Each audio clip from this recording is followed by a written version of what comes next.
Praise the Lord. കർത്താവിന്റെ അതിപരിശുദ്ധമായ നാം വാഴ്ത്തപ്പെടട്ടെ. ഈ നല്ല സമയത്ത് ഓർത്ത ദൈവത്തെ സ്തുതിക്കുകയും വാഴ്ത്തുകയും ചെയ്യുന്ന വിവിധ സ്ഥലങ്ങളിലും രാജ്യങ്ങളുമായിരുന്ന ദൈവത്തെ കേൾക്കുന്ന എല്ലാ പ്രിയപ്പെട്ടവർക്കും കർത്താവായ യേശുക്രിസ്തുവിന്റെ വിടിയേറിയ നാമത്തിൽ എന്റെ സ്നേഹവന്ദനം.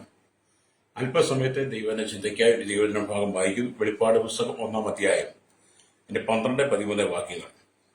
എന്നോട് സംസാരിച്ച നാദം എന്ത് എന്ന് കാണുവാൻ ഞാൻ തിരിഞ്ഞപ്പോൾ 7 പൊൻനിലവിളക്കുകളുടെയും നിലവിളക്കുകളുടെ നടുവിൽ നിലയിങ്കി ധരിച്ച് മാറത്ത് പൊൻകച്ച കെട്ടിയവനായി മനുഷ്യപുത്രനോട് സദൃശനായവനെ കണ്ടു. വളരെ അനുഗ്രഹിക്കപ്പെട്ട നല്ല തിരുവഴുത്തിനായി ദൈവത്തെ സ്തുതിക്കുന്നു. ഇന്ന് നാം ഇവിടെ ചിന്തിക്കുന്ന വചനം മനുഷ്യപുത്രനോട് സദൃശനായ യേശുവിനെ, മനുഷ്യപുത്രനെ ഹല്ലേലൂയ യോഹന്നാൻ പത്മോസിൽ വെച്ച് ആത്മവിവശതയിൽ കണ്ട വെളിപ്പാടാണ്. ഹല്ലേലൂയ.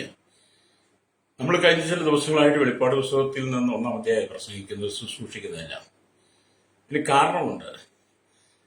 ലോകത്തിൽ ഒരു മനുഷ്യർക്കും വർണ്ണിച്ചു കൂടാനാവാത്ത വിധത്തിൽ കർത്താവായ യേശുക്രിസ്തുവിന്റെ മഹത്വം നിറഞ്ഞു നിൽക്കുന്ന ഒരു അധ്യായമാണ് വെളിപ്പാട് പുസ്തകം 1-ാം അധ്യായം എന്ന് പറയുന്നത്. ലോകത്തിലുള്ള സകല മനുഷ്യർ ഒരുപോലെ പ്രസംഗിച്ചാലും അവന്റെ മഹത്വത്തെക്കുറിച്ച് വർണ്ണിച്ചാലും ഒരിക്കലും ഒരു അവസാനം ഉണ്ടാകത്തില്ല. അത്രമാത്രം തേജസ്സിന്മേൽ തേജസ്, മഹത്വത്തിന്മേൽ മഹത്വം ഉള്ള ഒരു കർത്താവിനെയാണ് നാം ദൈവമായിട്ട് സ്വീകരിച്ചിരിക്കുന്നത്. അതുകൊണ്ട് യേശു തന്നെയാണ് ദൈവമെന്നാണ് ലോകത്തോട് വിളിച്ചു പറയുന്നത്. അപ്പൊ ഇത്രമാത്രം മഹത്വമുള്ള യേശുവിനെ കുറിച്ച് പറയുമ്പോഴാണ് ഈ ലോകത്തിലുള്ള ജനങ്ങൾക്കെല്ലാം കർത്താവായ യേശുവിന്റെ നാമത്തോട് വിരോധമുണ്ടാകുന്നത്. അതിന് യേശു കുറ്റക്കാരനല്ല, പ്രസംഗിക്കുന്ന ആളും കുറ്റക്കാരല്ല. അവർക്ക് അംഗീകരിക്കാൻ പറ്റത്തില്ല, അതാണ് അതിന്റെ വിഷയം. ഹല്ലേലൂയ. എന്നാൽ അംഗീകരിക്കുന്നവർക്ക് യേശു ദൈവമാണ്. അവന്റെ സകല വിഷയങ്ങളെയും അറിഞ്ഞ് ആ വ്യക്തിയും അവന്റെ കുടുംബത്തെയും പോറ്റി പുലർത്തുവാൻ യേശുവിന് കഴിയും. അപ്പം വിശുദ്ധ വേദപുസ്തകം നമ്മൾ വായിക്കുമ്പോൾ, സത്യവേദപുസ്തകം വായിക്കുമ്പോൾ യേശുക്രിസ്തുവിന്റെ മഹത്വത്തെക്കുറിച്ച് ഇത്രമാത്രം വർണ്ണിച്ചിരിക്കുന്ന ഒരു അധ്യായം ഹല്ലേലൂയ. വെളിപ്പാട് പുസ്തകം 1-ാം അധ്യായം പോലെ വേറെ ഉണ്ടോ ഇല്ലയോ നമുക്ക് തിരഞ്ഞു നോക്കി അറിയാം. വേറെ കാണത്തില്ല. കാരണം അത്രമാത്രം ഈ വെളിപ്പാട് പുസ്തകം 1-ാം അധ്യായത്തിൽ യേശുവിന്റെ മഹത്വത്തെക്കുറിച്ച് പറയുക. ഹല്ലേലൂയ. ലോകത്തിൽ ആർക്കും അങ്ങനെ അവകാശപ്പെടാൻ പറ്റത്തില്ല. ലോകത്തിലൊരു മതങ്ങൾക്കും അവകാശപ്പെടാൻ പറ്റാത്ത ഒരു കാര്യമാണ് നമ്മുടെ കയ്യിലിരിക്കുന്ന വിശുദ്ധ വേദപുസ്തകം നമുക്ക് വെളിപ്പെടുത്തി തരുന്നത്. അപ്പൊ ലോകത്തിൽ ഇതുവരെ ജീവിച്ച കോടാനുകൂടി ജനങ്ങളിൽ മനുഷ്യപുത്രൻ എന്നും ദൈവപുത്രൻ എന്നും നാമധേയമുള്ളവൻ യേശുക്രിസ്തു മാത്രമാണ്. ഹല്ലേലൂയ. നിത്യതയിൽ ഹല്ലേലൂയ ആത്മാവായിരുന്നവൻ ഭൂമിയിലേക്ക് ഇറങ്ങി വന്ന് മാംസവും രക്തവുമുള്ള ഒരു ശരീരം ധരിച്ച് നമുക്ക് വേണ്ടി മനുഷ്യപുത്രനായി തീർന്നു. ഹല്ലേലൂയ. ആത്മാവാകുന്ന ദൈവം, നമ്മൾ യോഹന്നാന്റെ സുവിശേഷം 4-ാം അധ്യായം വാങ്ങിയ ദൈവം ആത്മാവാകുന്നു. അപ്പൊ ആത്മാവാകുന്ന ദൈവമാണ് ഹല്ലേലൂയ ഈ ഭൂമിയിലേക്ക് ഇറങ്ങി വന്നു എന്ന് നമ്മൾ ചിന്തിക്കുന്നത്. ഈ ഭൂമിയിലേക്ക് ഇറങ്ങി വന്ന് മനുഷ്യ അവതാരമെടുത്തതും മനുഷ്യന്റെ പ്രശ്നങ്ങൾക്കെല്ലാം പരിഹാരം തന്നതും. അതുകൊണ്ടാണ് യോഹന്നാൻ രേഖപ്പെടുത്തി വെച്ചത്.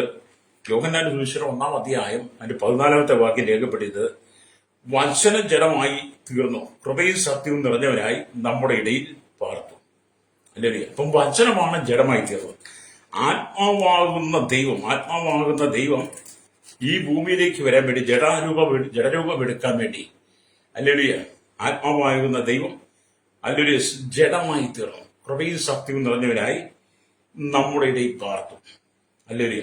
അപ്പൊ മറ്റു സുവിശേഷങ്ങളിലെ ചരിത്ര വിവരണങ്ങളോടുകൂടി കർത്താവിന്റെ ജനനത്തെ കുറിച്ച് പറയുമ്പോൾ യോഹന്നാൻ അതിന്റെ എല്ലാ അർത്ഥവും കൂടി സംയോജിപ്പിച്ച് ഒറ്റ വാക്യത്തിൽ അവന്റെ അവതാരം വിവരിക്കുക.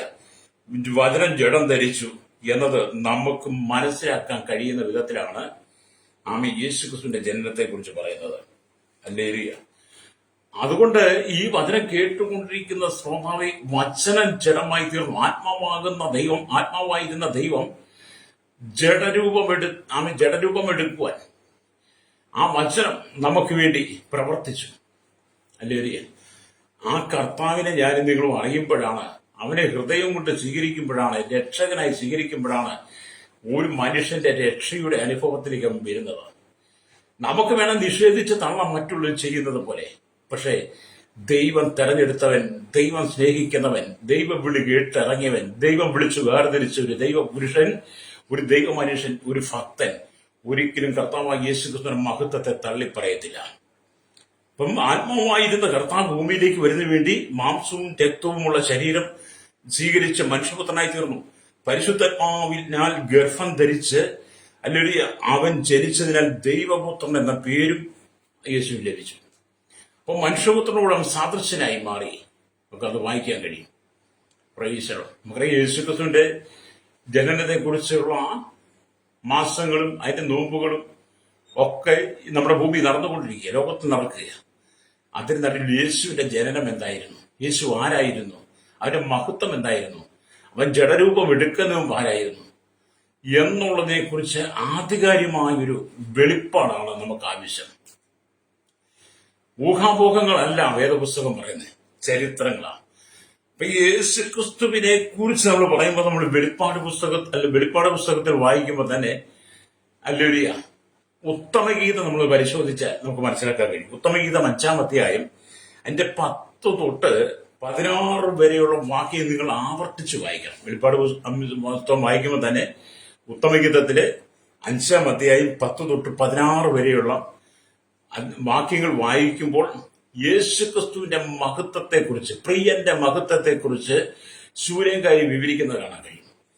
അപ്പം ഉത്തമഗീതം 5-ാം അധ്യായം 10-ാം വാക്യം, എന്റെ പ്രിയൻ വെണ്മയും ചുവപ്പുമുള്ളവൻ, ആമേ 10,000 പേരിൽ അതിശ്രേഷ്ഠൻ. അല്ലേരിയ. അപ്പൊ നമ്മുടെ കർത്താവ് ആരാണ്? അല്ലേരിയ. വെണ്മയും ചുവപ്പുമുള്ളവൻ, 10,000 പേരിൽ അതിശ്രേഷ്ഠനാ. അല്ലേരിയ. അങ്ങനെ 10,000-കണക്കിന് ജനങ്ങളെ മാറ്റി നിർത്തി അവരെ പരിശോധിക്കുമ്പോൾ അവരുടെ സൗന്ദര്യത്തെ, അവരുടെ മഹത്വത്തെ നോക്കുമ്പോൾ അതിനേക്കാളെല്ലാം ശ്രേഷ്ഠനാണ്, അതിശ്രേഷ്ഠനാണ് യേശു എന്ന് പറയുന്നത്. അല്ലേലൂയ. താഴോട്ട് വായിച്ചിട്ടുണ്ട്, അവന്റെ ശിരസ് അതിവിശേഷമായ തങ്കം, അവന്റെ കുറുനിരകൾ ഞാമിൽ ചുരുണ്ടും കാക്കയെ പോലെ കറുത്തുമിരിക്കുന്നു, അവന്റെ കണ്ണ് നീർത്തോടുകൾ അരികത്തുള്ള പ്രാവുകൾക്ക് തുല്യം, അത് പാലുകൊണ്ട് കഴുകിയതും ചേർച്ചയായി പതിച്ചതുമാകുന്നു, അവന്റെ കവിൾ സുഗന്ധ സസ്യങ്ങളുടെ തടവും മലരിയ, അവന്റെ അല്ലെങ്കിൽ നർദ്ദകളുടെ വാരവും, അവന്റെ അധരം അല്ലെങ്കിൽ സ്തോത്രം താമരപ്പൂവും പോലെ ഇരിക്കുന്നു, അത് മൂറി തൈലം പൊടിച്ചുകൊണ്ടിരിക്കുന്നു എന്ന് നമുക്ക് കാണാൻ കഴിയും. അപ്പൊ യേശുവിന്റെ മഹത്വത്തെക്കുറിച്ച് ഇവിടെ പറയുന്നത് ആ ഭാഗം വായിക്കണം. അതിനെക്കുറിച്ച് നമ്മൾ വായിക്കുമ്പോൾ അല്ലെങ്കിൽ സർവാംഗ സുന്ദരനായിരിക്കുന്ന തന്റെ പ്രിയനെ കുറിച്ച്, പ്രാണപ്രിയനെ കുറിച്ച് ഈ ശൂലേങ്കാരി പറയുന്നത്. എന്ന് പറഞ്ഞാൽ ശൂലേങ്കാരിയുടെ പ്രിയതമന് മറ്റു പ്രിയന്മാരെക്കാൾ എന്തു വിശേഷതയാണ് ഉള്ളതെന്ന് യെരൂശലേം പുത്രിമാർ അവരുടെ ചോദ്യമാണ്. ശൂലേങ്കാരിയുടെ യെരൂശലേം പുത്രിമാരിക്കുക, ആമേ നിന്റെ പ്രിയന് മാത്രം അല്ലേലിയ മറ്റുള്ള പ്രിയന്മാരെക്കാൾ ഇത്രമാത്രം ശ്രേഷ്ഠത എന്താ? അല്ലേലിയ. ഒരു ചോദ്യമാണ് അല്ലേ? ആ ചോദ്യമാണ് അല്ലേലിയ. എന്നിട്ട് ചോദിക്കുക, ആമൻ അവളുടെ കാന്തന്റെ അംഗം പ്രത്യംഗ വർണ്ണനയാണ് ഈ വാക്യത്തിൽ നൽകുന്നത്. ഇന്ന് ലോകത്തിൽ അനേകരും ചോദിക്കുന്ന ചോദ്യമാണ്, യേശുക്രിസ്തുവിന് മറ്റു ജാതികളുടെ ദേവന്മാരെക്കാൾ എന്താണ് വിശേഷതയുള്ളതെന്ന്. ഇപ്പൊ ശൂലേങ്കാരിയോട് ചോദിച്ചതുപോലെ തന്നെ നിന്റെ പ്രിയൻ എന്താണ് ഇത്ര വലിയ വർണ്ണന, എത്ര വലിയ ശ്രേഷ്ഠത എന്ന് ചോദിച്ച പോലെ തന്നെ ഇന്ന് ലോകം ചോദിക്കുന്നപ്പോൾ നിങ്ങളുടെ യേശുവിന് എന്താണ് ഞങ്ങളുടെ ദേവന്മാരെക്കാൾ, ഞങ്ങളുടെ ദൈവങ്ങളെക്കാൾ എത്ര വലിയ ശ്രേഷ്ഠത. അതേപോലെ ഈ ലോകത്തിലുള്ള സകല ജനത്തെക്കാൾ അതിശ്രേഷ്ഠനാണെന്ന് നമ്മളിവിടെ വായിച്ചു. മറ്റുള്ളവരെക്കാൾ വിശേഷതയേറിയവനാണ് യേശു. കാരണം വചനമാണ്, വചനം ജഡമായി തീർന്നത്. ആത്മാവായിരുന്ന ദൈവം മാനവകുലത്തിന്റെ പാപത്തിന് പരിഹാരം വരുത്തുവാൻ, മാനവകുലം മുഴുവൻ പാപത്തിൽ വീണ് സമാധാനമില്ലാതെ, സന്തോഷമില്ലാതെ, നിത്യമായ ന്യായവിധിക്ക് യോഗ്യരായി ഈ ഭൂമി സ്വസ്ഥതയില്ലാതെ ജീവിച്ച അനുഭവത്തിൽ അങ്ങനെയുള്ള മനുഷ്യനെ പാപത്തിൽ നിന്ന് വീണ്ടെടുക്കുവാൻ, അവന് രക്ഷ നൽകുവാൻ, ആദാമിനും ഔവ്വയ്ക്കും നഷ്ടപ്പെട്ടു പോയ പർദീസ അല്ലെങ്കിൽ അത് പുതിയ നിയമസഭയ്ക്ക് നൽകുവാൻ അല്ലെങ്കിൽ പിതാവ് തന്റെ പുത്രനായിരിക്കുന്ന യേശുവിനെ ആമേ സ്തോത്രം ഭൂമിയിലേക്ക് അയച്ചു. അല്ലേലൂയ. വെണ്മയും ചുമപ്പുള്ളവനായി 10,000 അത് ശ്രേഷ്ഠനായി അല്ലേലൂയ യേശുവിനെ ഈ ഭൂമിയിലേക്ക് അയച്ചു. ആ യേശുവിനെയാണ് നമ്മൾ ജീവിതത്തിൽ ദൈവമായിട്ട് സ്വീകരിച്ച് അവന്റെ മക്കളായി നമ്മൾ സന്തോഷത്തോടെ ജീവിക്കുന്നത്. അപ്പം 10,000 അതിശ്രേഷ്ഠനായ യേശുവിനെ നിന്റെ ഹൃദയത്തിനകത്ത് വസിക്കുവാൻ നീ ഇടം കൊടുക്കണം. രക്തം ചെയ്യും. യേശു നിന്റെ ഹൃദയത്തിൽ വരുമ്പോൾ ഹൃദയത്തിന്റെ ശൂന്യത മുഴുവൻ മാറും. അപ്പൊ ഇന്ന് ചോദിക്കുക, നിങ്ങളുടെ യേശുക്രിസ്തുവിന് എന്താണ് ഇത്ര വലിയ പ്രത്യേകതയെന്ന്. എന്നെ കേൾക്കുന്ന പ്രിയം, യേശുക്രിസ്തുവിന് മറ്റു ജാതികളുടെ ദേവന്മാരെക്കാൾ വിശേഷതയുണ്ടെന്നുള്ളത് നാം തിരിച്ചറിഞ്ഞു കഴിഞ്ഞു, നാം മനസ്സിലാക്കി കഴിഞ്ഞു. എന്ന് പറഞ്ഞ് ശൂലേംകാരിയോട് യെരൂശലേം പുത്രിമാർ ഉന്നയിച്ച ചോദ്യം മിക്കവാറും പരിഹാസകരമായിരുന്നു. ശൂലേംകാരിയോട് യെരൂശലേം പുത്രിമാർ ചോദിച്ച ഒരു പരിഹാസത്തിന്റെ വാക്കാ. എന്താ ശൂലേംകാരി, എന്താടി നിന്റെ പ്രിയന് ഇത്രമാത്രം വർണ്ണന? ഞങ്ങൾക്കില്ലാത്തത്, ഞങ്ങളുടെ ദേവന്മാർക്കില്ലാത്തത്, ഞങ്ങളുടെ ദൈവങ്ങൾക്കില്ലാത്തത്. ഒരു പരിഹാസം. ഇത് തന്നെയാണ് ഇന്ന് യേശുക്രിസ്തുവിനെ കുറിച്ച് നമ്മൾ പറയുമ്പോൾ ചില പരിഹാസത്തിന്റെ ചോദ്യങ്ങൾ നിന്ന് കയറി കടന്നു വരാം. അത് ഇന്ന് മാത്രമല്ല, കർത്താവായ യേശുക്രിസ്തുവിന്റെ നാളെ തൊട്ട് ആരംഭിച്ചതാണ്. ഹല്ലേലൂയ. എന്നെ കേൾക്കുന്ന പ്രിയ സ്നേഹിത, ഒരു ജഡിക മനുഷ്യന് ഹല്ലേലൂയ ക്രിസ്തുവിന്റെ മാഹാത്മ്യത്തെ കുറിച്ച് മനസ്സിലാക്കാൻ കഴിയത്തില്ല. ഒരു ജഡിക മനുഷ്യൻ, ഒരു പ്രാകൃത മനുഷ്യന് ഹല്ലേലൂയ ഒരിക്കലും കർത്താവായ യേശുക്രിസ്തുവിന്റെ മാഹാത്മ്യത്തെ കുറിച്ച് മനസ്സിലാക്കാൻ കഴിയാത്ത വിധത്തിൽ അവന്റെ കണ്ണുകൾ കുരുടാക്കി കഴിഞ്ഞു പിശാച്. അതുകൊണ്ടാണ് അവൻ പരിഹാസത്തിന്റെ വാക്കുകൾ ചോദിക്കുന്നത്. ഹല്ലേലൂയ. അപ്പൊ യേശുക്രിസ്തുവിന്റെ മഹാത്മ്യത്തെക്കുറിച്ചും സവിശേഷതകളെക്കുറിച്ചും മനസ്സിലാക്കണമെങ്കിൽ നമ്മൾ കർത്താവായ യേശുക്രിസ്തുവിന്റെ വീണ്ടും ജനനം പ്രാപിക്കണം. വീണ്ടും ജനനം പ്രാപിക്കുന്ന ഒരു വ്യക്തിക്ക് മാത്രമേ ഹല്ലേലൂയ യേശുക്രിസ്തുവിന്റെ മഹാത്മ്യത്തെക്കുറിച്ച് സവിശേഷതകളെക്കുറിച്ച് മനസ്സിലാക്കി പാപമോചനം നൽകുന്നവൻ യേശുവാണെന്ന് തിരിച്ചറിഞ്ഞുകൊണ്ട് അവനെ അനുഗമിക്കാൻ കഴിയത്തുള്ളൂ. അവിടെ എന്നെ കേൾക്കുന്ന മാതാവേ പിതാവ്, ഈ ലോകത്തിൽ ജീവിക്കുമ്പോൾ, ഈ ലോകത്തിൽ നിനക്ക് തന്നിരിക്കുന്ന ആയുസ് യേശുക്രിസ്തുവിന്റെ മഹാത്മ്യത്തെക്കുറിച്ചും സവിശേഷതകളെക്കുറിച്ചും നീ മറ്റുള്ളവരോട് പറയണം. അല്ലേ? ലോക രാജ്യങ്ങളിൽ 800 കോടിയിലധികം ജനം 7 ഭൂഖണ്ഡങ്ങളിലായി വസിക്കുമ്പോൾ അതിൽ നല്ലൊരു ശതമാനം ആളുകളും യേശുക്രിസ്തുവിന്റെ മഹാത്മ്യത്തെക്കുറിച്ചും സവിശേഷതകളെക്കുറിച്ചും അറിഞ്ഞിട്ടില്ല. യേശുക്രിസ്തുവിന്റെ രക്ഷയെക്കുറിച്ച്, വീണ്ടെടുപ്പിനെ കുറിച്ച് അറിഞ്ഞിട്ടില്ല. ഇന്ന് ഈ ലോകത്തിന്റെ പാപസുഖങ്ങൾ വീണ്ടും നിത്യമായ നരകത്തിലേക്ക് കടന്നു പോകുന്നവരുണ്ട്. അപ്പോൾ തന്നെ കർത്താവായ യേശുക്രിസ്തുവിന്റെ മഹാത്മ്യത്തെക്കുറിച്ചും സവിശേഷതകളെക്കുറിച്ച് പറയുന്നവരെ അടിച്ചുകൂടിക്കുന്നു, തല്ലികൂടിക്കുന്നു, ഉപദ്രവിക്കുന്നു, രക്തസാക്ഷികളാക്കി മാറ്റുന്നു. എന്തെല്ലാം നടന്നാലും യേശു 10,000 അതിശ്രേഷ്ഠനാണ്. ലേലിയ. ഇവിടെ കാന്തയുടെ മറുപടിയിൽ അവളുടെ പ്രിയൻ വെണ്മയിൽ ചുമപ്പ് ഉള്ളവനാണെന്ന് പറയുക. യെരൂശലേം പുത്രിമാരുടെ ചോദ്യത്തിൽ ലേലിയ നമ്മുടെ ശൂലേംകാരി പറയും, എന്റെ പ്രിയൻ വെണ്മയും ചുമപ്പും ഉള്ളവൻ. വെണ്മ ക്രിസ്തുവിന്റെ നിർമ്മലതയും വിശുദ്ധിയെയും ചൂണ്ടിക്കാണിക്കുന്നു. ആകയാൽ ഉത്ഭവിക്കുന്ന വിശുദ്ധ പ്രജ ദൈവപുത്രൻ എന്ന് വിളിക്കപ്പെടും എന്ന ആ വാക്കിനോട്, വചനത്തോട് ചേർത്ത് പഠിക്കാൻ കഴിയും. അപ്പൊ യേശുവിന്റെ ജനനത്തോടുള്ള ബന്ധത്തിൽ മറിയയോട് പറഞ്ഞ ആ കാര്യത്തെ ഈ വാക്യം അനുസ്മരിപ്പിക്കുക. ഇവിടെ ചുവപ്പ് എന്ന് പറയുന്നത് ചുവപ്പ് രക്തം മൂലമുള്ള പാപപരിഹാര ബലിയെ സൂചിപ്പിക്കുക. തുടർന്ന് കാന്ത തന്റെ പ്രിയതമന്റെ ശിരസ്, കുറുനിരകള്, കണ്ണ്, കവിൾ, അധരം, കൈകൾ, ഉദരം, തുട, വായി എന്ന അവയവങ്ങളെ പൊതുവായിട്ട് മനുഷ്യർക്ക് മനസ്സിലാകത്തക്ക വിധത്തിൽ പ്രിയന്റെ മഹത്വത്തെക്കുറിച്ച് സകല ജനത്തിനും മനസ്സിലാക്കിയെടുക്കുവാൻ വേണ്ടിയിട്ടാണ് ഉത്തമഗീതം 5-ാം അധ്യായം 10 തൊട്ട് 16 വരെ വാക്യങ്ങളിൽ നമുക്ക് വിവരിച്ചു തരുന്നത്. ഹല്ലേലൂയ. അപ്പൊ നമ്മുടെ പ്രാണപ്രിയനായ കർത്താവ് യേശുക്രിസ്തുവിന്റെ ഗുണഗണങ്ങളെ കുറിച്ച് ആത്മാർത്ഥമായിട്ട് നാം പഠിച്ച് മനസ്സിലാക്കി ലോക ജനതയ്ക്ക് പറഞ്ഞു കൊടുക്കുവാൻ ദൈവം നമ്മെ പരിശുദ്ധാത്മാവിൽ നിറച്ചിരിക്കുക. ഹല്ലേലൂയ. അപ്പം പരിശുദ്ധാത്മാവിൽ നിറയപ്പെട്ട വ്യക്തിക്ക് മാത്രമേ, പരിശുദ്ധാത്മാവിൽ വസിക്കുന്നവന് മാത്രമേ, പരിശുദ്ധാത്മാവിൽ മുദ്രയിടപ്പെട്ട ഒരു വ്യക്തിക്ക് മാത്രമേ കർത്താവായ യേശുക്രിസ്തുവിന്റെ മഹാത്മ്യത്തെക്കുറിച്ചും സവിശേഷതകളെക്കുറിച്ചും നമ്മുടെ പ്രാണപ്രിയന്റെ വരവിനെക്കുറിച്ചും പ്രാണപ്രിയന്റെ അമലിലൂടെ നമുക്ക് ലഭിക്കുന്ന ആത്മരക്ഷയെക്കുറിച്ചും പറയാൻ കഴിയുള്ളൂ. ഹല്ലേലൂയ. അത്രമാത്രം മഹത്വപൂർണനാണ് യേശു എന്ന് പറയുന്നത്. നിങ്ങൾ ഈ വേദപുസ്തകത്തിനകത്ത്, ഈ വെളിപ്പാട് പുസ്തകത്തിനകത്തുനിന്ന് ഈ 1-ാം അധ്യായത്തിന്റെ യേശു ആരാണെന്ന് അറിയുന്നത് നല്ലതാ. കാരണം അവൻ വെണ്മയും ചുമപ്പുള്ളവനാ. 10,000 അതിശ്രേഷ്ഠനാണ്. മറ്റുള്ള സകല ജനത്തെ എണ്ണി നിർത്തിയാൽ, മറ്റു മതങ്ങളെ കൂട്ടി നിർത്തിയാൽ അതിനേക്കാളെല്ലാം അതിശ്രേഷ്ഠൻ. അപ്പോൾ യെരൂശലേം പുത്രിമാർ ചോദിക്കുക, ഞങ്ങളുടെ ദേവന്മാരെക്കാൾ എന്താണ് നിന്റെ പ്രിയനെത്ര വലിയ ശ്രേഷ്ഠത? അപ്പോഴാണ് ശൂലേംകാരി അവരുടെ പ്രിയന്റെ മഹത്വത്തെക്കുറിച്ച് വർണ്ണിച്ചു കൊടുത്തത്. ഹല്ലേലൂയ. എന്നെ കേൾക്കുന്ന പ്രശ്നീയത, അനേകർ ഇന്ന് രക്ഷകനെ കണ്ടെത്തുവാൻ കഴിയാത്ത വിധത്തിൽ നമ്മുടെ ആത്മാവിന്റെ വീണ്ടെടുപ്പ്, നമ്മുടെ ആത്മാവിന്റെ രക്ഷ, പാപത്തിൽ നിന്നുള്ള മോചനത്തിന് നാം ഓടി നടക്കുമ്പോൾ അതെവിടെ ലഭിക്കും, എങ്ങനെ ലഭിക്കും, ആരാണ് തരുന്നതെന്ന് അറിയാൻ കഴിയാതെ പലരും ഇന്ന് ഇരുട്ടിൽ തപ്പി നടക്കുന്നത് പോലെ നടക്കുക. രക്തം ചെയ്യും ഹല്ലേലൂയ. എന്നെ കേൾക്കുന്ന പ്രിയ സ്നേഹിത, ഇവിടെ കർത്താവായ യേശു ക്രിസ്തുവിനെ എന്റെ ഹൃദയത്തിനകത്ത് സ്വീകരിപ്പാൻ നിനക്ക് കഴിയുന്നുണ്ടെങ്കിൽ അതാണ് ഈ ജീവിതത്തിന്റെ ഏറ്റവും വലിയ ഭാഗ്യം എന്ന് പറയുന്നത്. ലോകത്തെ മനുഷ്യനെ ഒരുപാട് ഭാഗ്യപദവിയിലേക്ക് കൊണ്ടുവരും, പക്ഷെ അതൊന്നും നമ്മുടെ ഭാഗ്യമല്ല. നമ്മൾ യഥാർത്ഥ ഭാഗ്യവാനായി മാറുന്നത് കർത്താവ് യേശുക്കളുടെ വീണ്ടും ജന്മം പ്രാപിക്കുമ്പോഴാണ്. നീ മാനസാന്തരപ്പെടുമ്പോൾ ഹല്ലേലൂയ, മാനസാന്തരപ്പെട്ടു വരികയാണ്. മാനസാന്തരപ്പെട്ടു വരുന്നവൻ വിശ്വാസ സ്നാനം സ്വീകരിക്കണം. വിശ്വാസ സ്നാനം സ്വീകരിക്കുന്നവനെ ദൈവം പരിശുദ്ധാത്മാ സ്നാനത്താൽ നിറയ്ക്കും. പരിശുദ്ധാത്മാവിന്റെ സ്നാനത്താൽ നിറയപ്പെടുന്നതിന് അപ്പോസ്തലിക ഉപദേശം കേൾക്കണം. അപ്പോസ്തലിക ഉപദേശം പാലിക്കുന്നവൻ എന്ത് ചെയ്യണം? വേർപാടും വിശുദ്ധി ലോകത്തിൽ നിന്ന് പാലിക്കണം.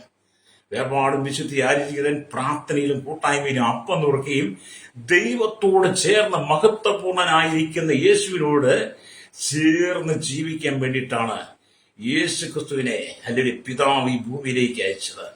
ഹല്ലേലൂയ. പാപിയായി ജീവിച്ച കാലഘട്ടത്തിൽ, പാപിയായി നടന്ന കാലഘട്ടത്തിൽ നിന്റെ കുടുംബത്തിനകത്ത് അരാജകത്വങ്ങളും കണ്ണുനീര് കൊണ്ട് നിറയപ്പെട്ട ചില സാഹചര്യങ്ങൾ, എന്നും പ്രശ്നം, എന്നും പ്രതിസന്ധി, എന്നും വെല്ലുവിളികൾ, എന്നും അസ്വസ്ഥത, കണ്ണുനീര് കൊണ്ട് മാത്രം നിറയപ്പെട്ട് കിടന്ന അനവധി കുടുംബങ്ങൾ രക്ഷപ്പെട്ടത് ഈ മഹത്വപൂർണനായിരിക്കുന്ന യേശു അവരുടെ ഹൃദയത്തിൽ വന്നതുകൊണ്ടാണ്. അല്ലെങ്കിൽ മനുഷ്യപുത്രനോട് സദൃശനായിരിക്കുന്ന യേശുവിനെ അവർ മനസ്സിലാക്കി. മനുഷ്യന്റെ വേദനകൾ, മനുഷ്യന്റെ നൊമ്പരങ്ങൾ, മനുഷ്യന്റെ ദുഃഖങ്ങൾ അറിയാൻ കഴിയുന്ന ഒരുവൻ ഉണ്ടെങ്കിൽ യേശു മാത്രമാണ്. കാരണം അവൻ ജീവിക്കുന്ന ദൈവമാ. എന്നെ കേൾക്കുന്ന മാതാവേ, പിതാവേ, നിന്റെ കുടുംബത്തിന്റെ സ്ഥിതി മുഴുവൻ അറിയുന്ന യേശുവാ. ഹല്ലേലൂയ. നിന്നെ കൈപിടിച്ചുയർത്തുവാൻ, നിന്നെ താഴ്ചയിൽ ഉയർത്തുവാൻ യേശുവിന് മാത്രമേ കഴിയുള്ളൂ. അതുകൊണ്ട് മനുഷ്യപുത്രനെ സദൃശനായിരിക്കുന്ന യേശുവിനെ നിന്റെ ഹൃദയം കൊണ്ട് സ്വീകരിക്കണം. യേശു ക്രിസ്തുവിന്റെ ജനനം നിന്റെ ഹൃദയത്തിൽ സംഭവിക്കണം. ഹല്ലേലൂയ. അതാണ് ദൈവത്തിന്റെ വചനമൊക്കെ ഇവിടെ നമ്മെ പഠിപ്പിക്കുന്നത്. ഹല്ലേലൂയ. ഇവിടെ ദൈവജനം പറയുമ്പോൾ നമ്മുടെ കർത്താവും തന്റെ ആട്ടിൻകൂട്ടത്തെ സംരക്ഷിച്ചുകൊണ്ട് അവർക്ക് ആ സ്വർഗീയ അനുഭവത്തിലേക്ക് നടത്തിക്കൊണ്ടിരിക്കുന്നുവെന്ന് തിരുവെഴുത്ത് വായിക്കുമ്പോൾ കാണുന്നുണ്ട്. ഹല്ലേലൂയ. ഈ വചനമൊക്കെ നമുക്ക് വെളിപ്പെടുത്തി തരുന്നത് നമ്മുടെ യേശുവിന്റെ മഹത്വത്തെ കുറിച്ചാണ്. വീണ്ടും ദൈവവചനം വായിക്കുന്ന 4 സുവിശേഷങ്ങളിലും അവൻ തന്നെ മനുഷ്യപുത്രനെന്നും ദൈവപുത്രനെന്നും പറഞ്ഞിരിക്കുന്നതായി കാണാൻ കഴിയും. നമ്മൾ 4 സുവിശേഷം വായിച്ചാലും യേശു ക്രിസ്തു ദൈവപുത്രനാണെന്നും മനുഷ്യപുത്രനാണെന്നും മനസ്സിലാക്കാൻ കഴിയും. ഹല്ലേലൂയ. അപ്പൊ ഇവിടെ നാം ദൈവത്തിന് വചനം, അവൻ സ്നാനമേറ്റപ്പോൾ, യേശു യോർദാനിൽ യോഹന്നാൻ സ്നാപകനാൽ സ്നാനമേറ്റപ്പോൾ. ഹല്ലേലൂയ. വേദപുസ്തകം ഇങ്ങനെ പറയുന്നു. മത്തായിയുടെ സുവിശേഷം ഹല്ലേലൂയ 3-ാം അധ്യായം അതിന്റെ 17-ാമത്തെ വാക്യം പറയുന്നു, ഇവൻ എന്റെ പ്രിയപുത്രൻ, ഇവനിൽ ഞാൻ പ്രസാദിച്ചിരിക്കുന്നു എന്ന് സ്വർഗത്തിൽ നിന്നൊരു ശബ്ദം ഉണ്ടായി. അപ്പൊ നമ്മുടെ കർത്താവ് സ്നാനമേറ്റു എന്ന് പറഞ്ഞാൽ, ഒരിക്കലും ഞാൻ പറയട്ടെ, ആത്മാവായിരുന്ന ദൈവം ഹല്ലേലൂയ ഭൂമിയിലേക്ക് വരാൻ വേണ്ടി ജഡരൂപം എടുത്തു. ആ ആത്മാവായിരുന്ന ദൈവം, അവചരമായിരുന്ന ദൈവം ജഡമായി തീർന്ന് കൃപയും സത്യവും നിറഞ്ഞവനായി ഹല്ലേലൂയ നമ്മുടെ ഇടയിൽ പാർത്ത് യേശുവിന്റെ 30-ാമത്തെ വയസ്സിൽ യേശു സ്നാനമേറ്റപ്പോൾ സ്വർഗം സംസാരിച്ചു, ഇവൻ എന്റെ പ്രിയപുത്രൻ, ഇവനിൽ ഞാൻ പ്രസാദിച്ചിരിക്കുന്നു എന്ന് സ്വർഗത്തിൽ നിന്ന്. അപ്പം സ്വർഗം പറഞ്ഞു ഇവൻ എന്റെ പ്രിയപുത്രനാണെന്ന്. ഹല്ലേലൂയ. എന്ന് പറഞ്ഞാൽ അല്ലെങ്കിൽ താബോർ മലയിൽ യേശു രൂപാന്തരപ്പെട്ടപ്പോഴും ഇവിടെ കേട്ടതുപോലെ ഇവൻ എന്റെ പ്രിയപുത്രൻ എന്ന ശബ്ദം മുഴങ്ങി. ഈ ശബ്ദം താൻ ദൈവപുത്രനാണെന്നുള്ള പദവി ബാഹ്യമായി മറ്റുള്ള മുമ്പാകെ ഉറപ്പിക്കുന്നതിന് വേണ്ടിയായിരുന്നു. നമ്മൾ ലൂക്കോസ് സുവിശേഷം 3:22 നീ എന്റെ പുത്രൻ എന്നാണ് പറയുന്നത്. അപ്പൊ പിതാവിന്റെ ഇഷ്ടത്തിന് അനുസരണം കാണിച്ചപ്പോൾ പിതാവ് പുത്രനോട് പറയുന്ന നിലയിലാണ് ഈ വാക്യം രേഖപ്പെടുത്തി വെച്ചിരിക്കുന്നത്. അപ്പൊ യേശുവിന്റെ സ്നാന സമയത്തും മറുരൂപമലിയിലും, അത് മത്തായിയുടെ സുവിശേഷം 17 വായിച്ചാലും യേശു ദൈവപുത്രനാണെന്ന് തന്നെ വെളിപ്പെടുത്തുക. അപ്പോൾ തന്നെ അവൻ മനുഷ്യപുത്രനാണ്, അപ്പോൾ തന്നെ അവൻ ദൈവമാണ്. ഹല്ലേലൂയ. സ്തോത്രം. ഒരിക്കൽ തോമസ് യേശുവിനോട് ചോദിച്ചു, യേശുവെ ഞങ്ങൾക്ക് പിതാവിനെ കാണിച്ചു തരണം. ഹല്ലേലൂയ. പിതാവിനെ കാണിച്ചു തരണമെന്ന് യേശുവിനോട് തോമസ് പറഞ്ഞപ്പോ യേശു പറഞ്ഞു, എന്നെ കാണുന്നവൻ ഈ പിതാവിനെ കണ്ടിരിക്കുന്നു, ഞാനും പിതാവും ഒന്നാണെന്ന് പറഞ്ഞു. അതേപോലെ യേശു ക്രിസ്തുവും പിതാവും ഒന്ന്. യേശു തന്നെയാണ് ദൈവം, യേശു ക്രിസ്തു തന്നെയാണ് ദൈവമെന്ന് നിങ്ങൾ ഒരിക്കലും സംശയിക്കേണ്ട. യേശു തന്നെ ദൈവം, ആത്മാവായിരുന്ന ദൈവം, ആമേനറിയ വചനമായിരുന്ന ദൈവം ജഡരൂപമെടുത്ത് ഈ ഭൂമിയിലേക്ക് വന്നത്, മനുഷ്യനായി പിറന്നത്, മനുഷ്യനായിരിക്കുന്ന നിങ്ങളെ പാപത്തിൽ രക്ഷിച്ച് നിനക്ക് സ്വസ്ഥത നൽകുവാൻ, ആദമിലും ഔവയിലൂടെ നഷ്ടപ്പെട്ടു പോയ സ്വർഗീയ പാരദീസിൽ നിന്നെ ചേർക്കുവാൻ, ആ സ്വർഗീയ കനാലിലേക്ക് നിന്നെ കൊണ്ടുപോകാൻ, സ്വർഗരാജ്യത്തിന്റെ സന്തോഷം അനുഭവിപ്പാൻ, സ്വർഗരാജ്യത്തിന്റെ അനുഭവത്തിലേക്ക് നിന്നെ കൊണ്ടുപോകാൻ യേശു നിനക്ക് വേണ്ടി സ്വർഗം വിട്ട് ഇറങ്ങി വന്നു. മനുഷ്യപുത്രൻ സദൃശനായവൻ നിനക്ക് വേണ്ടി ക്രൂശിൽ മരിച്ചു. അവൻ കാലിലും പാണികളാൽ തറയപ്പെട്ടപ്പോഴും, ഹല്ലേലൂയ, അവന്റെ കൈകാലുകൾ തുളയ്ക്കപ്പെടുമ്പോൾ, അവന്റെ ശിരസിൽ മുൾക്കിരീടം അടിച്ചിറക്കുമ്പോൾ, ഹല്ലേലൂയ, പടയാളികൾ മാറി മാറി ചാട്ടവാറ് കൊണ്ടടിച്ച് അവന്റെ ശരീരം ഉഴുതപ്പോഴും, അവന്റെ ശരീരം മാംസകഷ്ണം അടർന്നുകൊണ്ട് രക്തം ധാരധാരയായി ഒഴുകി കണ്ടാൽ ആളല്ല എന്ന് തോന്നുമാറ് അവൻ ആയിപ്പോഴും, ആ വേദനയുടെ നടുവിലും ആ പ്രതിസന്ധികളുടെ നടുവിലും നിന്നെ സ്നേഹിച്ചത് യേശുവ. അപ്പൊ ക്രൂശിൽ യേശു മരണവേദനയിൽ കിടക്കുമ്പോഴും യേശു തന്റെ മുമ്പിൽ നിൽക്കുന്ന ജനത്തെ നോക്കിയിട്ട് പറഞ്ഞു, പിതാവേ, ഇവർ ചെയ്യുന്നത് എന്തെന്നറിയാകിയാൽ ഇവരോട് ക്ഷമിക്കണമേ. ഹല്ലേലൂയ. യേശുമാൻ പിന്നെയും പറഞ്ഞു, യെരൂശലേം പുത്രിമാരെ, നിങ്ങൾ എന്നെ ചൊല്ലി കരയണ്ട, നിങ്ങളെയും നിങ്ങളുടെ മക്കളെയും ചൊല്ലി കരവേ. അതേ ക്രൂശിലും നമുക്ക് വേണ്ടി സ്നേഹം വെളിപ്പെടുത്തി തന്ന, പാപത്തിലും ശാപത്തിലും കിടന്ന എന്നെയും നിങ്ങളും വെടിവെച്ച് അതിൽ നിന്ന് കൊണ്ട് മാറ്റി സ്വർഗരാജ്യത്തിന്റെ അനുഭവം തരാൻ വേണ്ടി യേശു നമുക്ക് വേണ്ടി ഈ ഭൂമിയിലേക്ക് വന്നത് അല്ലെ. അവൻ മരണം ഏറ്റെടുത്തത്. അതെ, എന്നെ കേൾക്കുന്ന സ്നേഹിത, ഈ ലോകത്തിൽ നിന്നെ രക്ഷിപ്പാൻ, ഹല്ലേലൂയ, നിന്നെ സംരക്ഷിക്കുവാൻ, നിന്നെ താങ്ങി നടത്തുവാൻ, നിന്നെ ആശ്വസിപ്പിക്കുവാൻ, നിന്റെ കണ്ണുനീരൊപ്പാൻ, നിന്റെ കുടുംബ സാഹചര്യം അറിയുവാൻ, നിന്നെ കുറിച്ച് അറിയുവാൻ, നിന്റെ മക്കളെ കുറിച്ച് അറിയുവാൻ, നിന്റെ തലമുറയെ കുറിച്ച് അറിയുവാൻ, നീ കടന്നു പോകുന്ന പ്രതിസന്ധികളെ നിന്നെ കൈപിടിച്ചുയർത്തുവാൻ, നിന്നെ സൗഖ്യമാക്കുവാൻ ഒക്കെ കഴിയുന്നവൻ ഏക കർത്താവ് യേശുക്രിസ്തു മാത്രമാണ്. ആ മനുഷ്യപുത്രൻ സദൃശനായിരിക്കുന്ന യേശുവിനെയാണ് യോഹന്നാൻ അല്ലെങ്കിൽ പത്മോസിന്റെ ഏകാന്തതയുടെ നടുവിലും കാണുന്നു എന്ന് പറയുന്നത്. അത് യോഹന്നാനെ പോലൊരു വെളിപ്പാട് നിനക്കുണ്ടായിരിക്കട്ടെ. യേശു ആരെന്നറിയുവാനുള്ള കൃപ നീ പ്രാപിക്കണം. ഹല്ലേലൂയ. അപ്പൊ യേശു ആരെന്നറിയുള്ള കൃപ നീ പ്രാപിക്കുമ്പോഴാണ് യഥാർത്ഥ യേശു ക്രിസ്തുവിനുള്ള ചൈതന്യം എന്താണ്, യേശു ക്രിസ്തുവിനുള്ള മഹത്വം എന്താണെന്ന് മനസ്സിലാക്കാൻ കഴിയുള്ളൂ. അതെ, ആ യേശു നിന്റെ ജീവിതത്തിൽ വന്നു കഴിയുമ്പോൾ മഹത്വപൂർണനായിരിക്കുന്ന തേജസ് പ്രാപിച്ച അല്ലെങ്കിൽ 10,000 അതിശ്രേഷ്ഠനായിരിക്കുന്ന വെണ്മയും ചുമപ്പുള്ള യേശു നിന്റെ ഹൃദയത്തിൽ വസിക്കുമ്പോൾ നിന്റെ ഹൃദയത്തിന്റെ ഇരുളുകൾ മുഴുവൻ മാറിപ്പോകും. രക്തജയം. വിശ്വസിക്കുന്ന ദൈവത്തിന്റെ പേരിലെ ഒരാമേൻ പറയാൻ കഴിയുമോ? നിനക്ക് ഇത്ര നല്ലൊരു രക്ഷകനെ കിട്ടിയില്ലേ, ഇത്ര നല്ലൊരു ദൈവത്തെ നിനക്ക് കിട്ടിയില്ലേ? ഹല്ലേലൂയ. ഒരിക്കൽ പോലും നീ പ്രതീക്ഷിക്കാതെ, ഒരിക്കൽ പോലും നീ ആഗ്രഹിക്കാത്ത സ്ഥാനത്ത് നിനക്ക് ഇത്രമാത്രം ശ്രേഷ്ഠനായ ഒരു ദൈവത്തെ രക്ഷകനായി കിട്ടിയത് ഓർത്താൽ നീ കരമടിച്ച് ദൈവത്തെ സ്തുതിക്കണം. ഹല്ലേലൂയ. ദൈവസന്നിധിയിൽ വന്ന് ദൈവത്തെ നീ മഹത്വം കൊടുക്കണം. അപ്പൊ യേശു ക്രിസ്തുവിനെ കുറിച്ച് ഹല്ലേലൂയ നമുക്ക് കാണാൻ കഴിയും. ഹല്ലേലൂയ. ഹല്ലേലൂയ.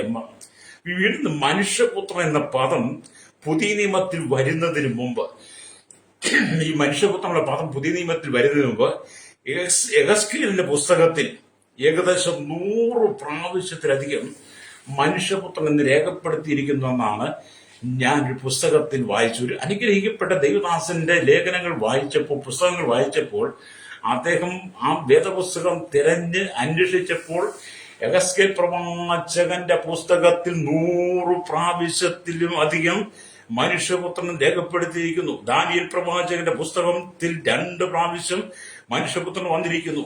എന്നാൽ ദൈവപുത്രനായി ഹല്ലേലൂയ യേശുക്രിസ്തു മാത്രമേ ഉള്ളൂ. ഹല്ലേലൂയ. ഭൂമി നോക്കിയാട്ട് നിങ്ങൾക്ക് ഒരുപാട് പുത്രന്മാരുണ്ട്. ഹല്ലേലൂയ. ഒരു ഭവനത്തിൽ പുത്രന്മാർ, പുത്രന്മാർ അനവധിയുണ്ട്. ഒരപ്പന് പല ആൺമക്കൾ കാണും. അവരെല്ലാം അപ്പന്റെ പുത്രന്മാരാ. ഹല്ലേലൂയ. മാത്രമല്ല നിങ്ങളുടെ സഹോദരന്റെ മക്കളും നിങ്ങളുടെ പുത്രന്മാരാ. അങ്ങനെ അനവധി പുത്രന്മാർ നിങ്ങൾക്കുണ്ടെങ്കിലും ദൈവപുത്രനായിട്ട് യേശു മാത്രമേ ഉള്ളൂ. ആ ദൈവപുത്രൻ തന്നെയാണ് മനുഷ്യപുത്രൻ. ദൈവപുത്രൻ മനുഷ്യരൂപം എടുത്ത് മനുഷ്യ സാദൃശ്യത്തിലായി തീർന്നത് മനുഷ്യനായി നിനക്കത് വെളിപ്പെടാൻ വേണ്ടി, നിനക്കത് ബോധ്യമാക്കാൻ വേണ്ടിയാ. അല്ലേ, നീ പാപിയാണ് ശ്രോതാവ്, നീ പാപിയാണ് സഹോദര, എന്നെ കേൾക്കുന്ന സഹോദരി, നീ പാപിയായ മനുഷ്യനാ, നീ പാപിയായ സ്ത്രീയാ. നിന്റെ പാപത്തിൽ നിന്നെ രക്ഷിപ്പാൻ ഈ ലോകത്തിലെ ഒരു മറുമായങ്ങൾക്കും കഴിയുകയില്ല. അതുകൊണ്ടാണ് ആത്മാവായിരുന്ന ദൈവം, വചനമായിരുന്ന ദൈവം ജഡരൂപമെടുത്ത് മനുഷ്യപുത്രന്റെ സാദൃശ്യത്തിലായി തീർന്ന ദൈവപുത്രൻ നിന്നെ രക്ഷിക്കുന്നവനാ. അപ്പൊ അനവധി പുത്രന്മാരുണ്ടെങ്കിലും യേശു മാത്രമാണ് ദൈവപുത്രൻ. ഹല്ലേലൂയ. ആ ദൈവപുത്രൻ തന്റെ സകല മഹത്വത്തോടും മഹിമയോടും കൂടെ പിതാവിന്റെ വലത്തുഭാഗത്തിന്നും എനിക്കും നിനക്കും വേണ്ടി മധ്യസ്ഥ ചെയ്തുകൊണ്ടിരിക്കുന്നു. നമുക്ക് വേണ്ടി 24 മണിക്കൂർ മധ്യസ്ഥ ചെയ്യുന്ന, പിതാവിനോട് അപേക്ഷിക്കുന്ന ഒരു ദൈവമുണ്ടെങ്കിൽ യേശുക്രിസ്തു മാത്രമാണ്. ഹല്ലേലൂയ. നമുക്ക് വേണ്ടി സ്ഥിരമായിട്ട് പ്രാർത്ഥിക്കുന്ന, നമുക്ക് വേണ്ടി മധ്യസ്ഥ ചെയ്യുന്ന, നമ്മൾ വീണു പോകാതെ, താണു പോകാതെ, വീഴ്ച വരാതെ, കഷ്ടതയിൽ പോകാതെ, പരിശോധനയിൽ പോകാതെ, അശുദ്ധിയിലേക്ക് പോകാതെ, തൊടുനിറപ്പിലേക്ക് പോകാതെ, നേരായ പാതയിൽ നമ്മെ കൈപിടിച്ച് നടത്തുവാൻ യേശു ക്രിസ്തു മാത്രമാണ് ഏക രക്ഷകൻ, ഏക സംരക്ഷകൻ. ആ യേശുവിനെയാണ് യോഹന്നാൻ കാണുന്നത് മനുഷ്യപുത്രനോട് സദൃശനായവൻ. ഹല്ലേലൂയ. അത് നമുക്ക് ബോധ്യപ്പെടാൻ വേണ്ടിയിട്ടാണ് യേശു ഈ ഭൂമിയിലേക്ക് വന്ന് യേശു ക്രിസ്തുവിന്റെ സകല മഹത്വം നമുക്ക് വെളിപ്പെടുത്തി തന്നത്. ഹല്ലേലൂയ. ഇവിടെ നാം ദൈവത്തിന്റെ വചനം വായിക്കുമ്പോൾ അവൻ മനുഷ്യപുത്രനായിരിക്കുന്നതിനാൽ നമ്മെപ്പോലെ എല്ലാ വിധത്തിലും പരീക്ഷിക്കപ്പെട്ടു. യേശു മനുഷ്യനായി ഭൂമിയിൽ ജഡരൂപം എടുത്തതുകൊണ്ട് ഭൂമിയിൽ മനുഷ്യനായി ഞാൻ നിങ്ങളും അനുഭവിക്കുന്ന സകല പരീക്ഷകളും യേശുവും നേരിടേണ്ടി വന്നു. മനുഷ്യപുത്രനായിരിക്കുന്നതിനാൽ നമുക്ക് വരുന്ന സകല പ്രശ്നങ്ങളും പോരാട്ടങ്ങളും കഷ്ടങ്ങളും യേശു അനുഭവിക്കേണ്ടി വന്നു. ഒരു മനുഷ്യൻ നിലയ്ക്ക് നിങ്ങൾക്ക് ഒരുപാട് കഷ്ടങ്ങൾ, ഒരുപാട് വേദനകൾ, ദുഃഖങ്ങളുണ്ട്. അതെല്ലാം യേശു ഇവിടെ അനുഭവിച്ചു. അപ്പോൾ തന്നെ നീ അനുഭവിക്കുന്ന കഷ്ടങ്ങളും പ്രയാസങ്ങളും ദുഃഖങ്ങളും കണ്ണുനീരുകളും നിന്റെ ജീവിതത്തിലെ എല്ലാ പ്രതിസന്ധികളെയും നന്നായിട്ട് അനുഭവിച്ചറിയുവാൻ, നന്നായിട്ട് മനസ്സിലാക്കുവാൻ, അത് മനസ്സിലാക്കി നിന്റെ കഷ്ടതയിൽ നിന്ന് പുറത്തു കൊണ്ടുവരുവാൻ ഹല്ലേലൂയ യേശുക്രിസ്തുവിന് മാത്രമേ കഴിയുള്ളൂ. രക്തം ചെയ്യാം. ഹല്ലേലൂയ. അപ്പൊ നിങ്ങളെ യഥാർത്ഥത്തിൽ ഒരു മനുഷ്യനാക്കി എടുക്കുവാൻ യേശുവിന് മാത്രമേ കഴിയുള്ളൂ. ഹല്ലേലൂയ. കാരണം നാം അവന്റെ മക്കളാണ്, പ്രിയ മക്കളാണ്. ഹല്ലേലൂയ. മനുഷ്യപുത്രന്റെ സദൃശനായിരിക്കുന്ന ദൈവപുത്രന്റെ മക്കളാണ് നമ്മൾ ഓരോരുത്തരും. പിതാവി എന്ന് വിളിക്കുന്ന പുത്രത്തിന്റെ ആത്മാവിൽ നമ്മെ നിറച്ച് ഹല്ലേലൂയ കർത്താവിന്റെ വരവിനായി നമ്മെ ഓരോ ദിവസവും ഒരുക്കിക്കൊണ്ടിരിക്കുക കർത്താവ്.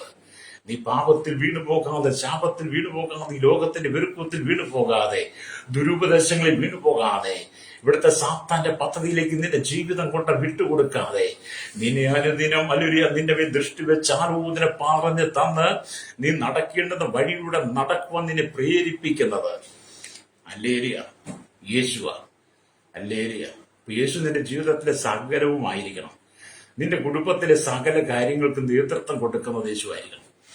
നിന്റെ ജീവിതത്തിലെ സകല പ്രശ്നങ്ങൾക്കും ആദ്യ സ്ഥാനം യേശുവിനായിരിക്കണം. നിങ്ങളുടെ ജീവിതത്തിൽ ആദ്യത്തെ സ്ഥാനം യേശുവിന് കൊടുക്കുക. അത് കഴിഞ്ഞ് നിങ്ങൾ മറ്റെന്തിനും സ്ഥാനം കൊടുക്കാവുള്ളൂ. ഹല്ലേലൂയ. അപ്പൊ നിങ്ങളുടെ സകല പോരാട്ടങ്ങളും കഷ്ടങ്ങളും സകലവും അറിയുന്നവൻ യേശു മാത്രമാണ്. Praise the Lord. അതുകൊണ്ടാണല്ലോ നിങ്ങൾ ദൈവത്തിന് മുട്ടുമടക്കി പ്രാർത്ഥിക്കുക, കർത്താവേ എന്റെ സങ്കടങ്ങൾ മാറ്റണമേ, എന്റെ വ്യാധികൾ മാറ്റണമേ, എന്റെ ഭർത്താവിന് മാനസാന്തരം കൊടുക്കണം, എന്റെ ഭാര്യയ്ക്ക് മാനസാന്തരം കൊടുക്കണം, എന്റെ കുഞ്ഞുങ്ങൾക്ക് മാനസാന്തരം കൊടുക്കണം, അവരെ മദ്യപാനത്തിൽ വിടുവിക്കണം, ലഹരിയിൽ നിന്ന് വിടുവിക്കണം എന്നൊക്കെ പറയുന്നത് നാം ഹല്ലേലൂയ യേശു ദൈവമായതുകൊണ്ട് നിങ്ങളുടെ സകല വിഷയങ്ങൾ പറയുന്നത്. എത്രയോ മാതാപിതാക്കളാണ് മക്കളെ കുറിച്ച് ഭാരപ്പെടുന്നത്.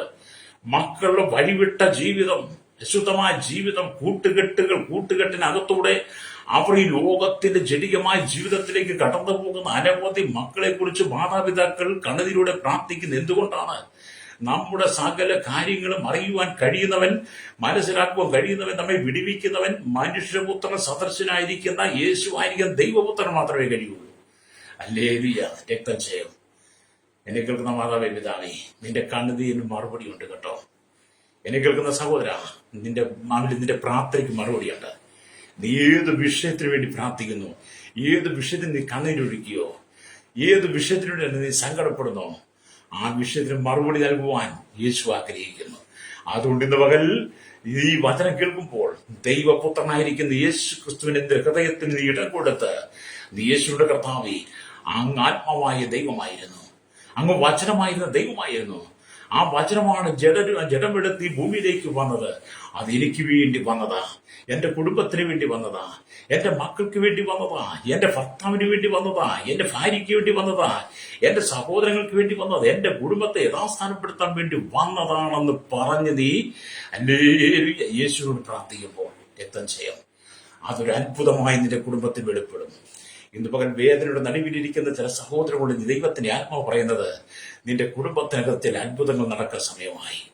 നിന്റെ പ്രാർത്ഥനയുടെ മറുപടി ലഭ്യമാക്കാൻ സമയമായി. സക്രിയാവെ, നിന്റെ പ്രാർത്ഥനയ്ക്ക് ഉത്തരമായെന്ന് ദൂതൻ സക്രിയാവിനോട് പറഞ്ഞതുപോലെ അത് നിന്റെ പ്രാർത്ഥനയ്ക്ക് ഉത്തരമായി. നിന്റെ കണ്ണുനീര് കണ്ടവനുണ്ട്, നിന്റെ കണ്ണുനീർ തുരുത്തിയിലാക്കി വെച്ചവനുണ്ട്, അതവന്റെ പുസ്തകത്തിൽ രേഖപ്പെടുത്തിയിട്ടുണ്ട്. അതിനെല്ലാം മറുപടിയുണ്ട്. ഹല്ലേലൂയ. അതുകൊണ്ട് നീ നിരാശപ്പെട്ടു പോകണ്ട.